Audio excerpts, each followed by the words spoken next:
Vanhu 10 vanga vari muHonda Fit kubva kwaMutoko kuenda kuKotwa vafa ipapo mushure mekunge paitika tsaona yemotokari pedyo neSuswe kuma 11:30 dzemangwanani nhasi. Mhuri yeZimbabwe ndinokuchingamidzai zvakare panonzi pano.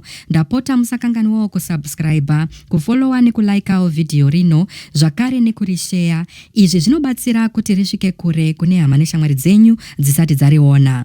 Kumwe kukuvadzwa kukuru mumigwagwa yedu, vanhu 10 vese vanga vari mumotokari yeHonda Fit yange ichibva kwaMutoko ichienda kuKotwa vafa ipapo mutsaona yemotokari mumugwagwa weHarare Nyamapanda pedyo neSuswe nguva pfupi yadarika kuma 11:30 am nhasi mangwanani musi waZvita 17, 2025.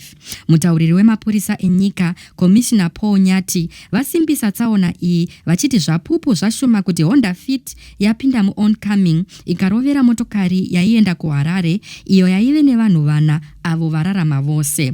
Nzvimbo iyi inozivikanwa netsaona kunyanya panguva yezororo muna December nemamwe maholidays. ZRP yati yave kuwedzera zvirongwa zvekutyaira zvakachengeteka kisimusi negore idzva zvisati zvaitika. Tinotiwo tinonzwira tsitsi zvikuru kune vafirwa kumweya 10 iyi. Rest in peace, zororai murugare.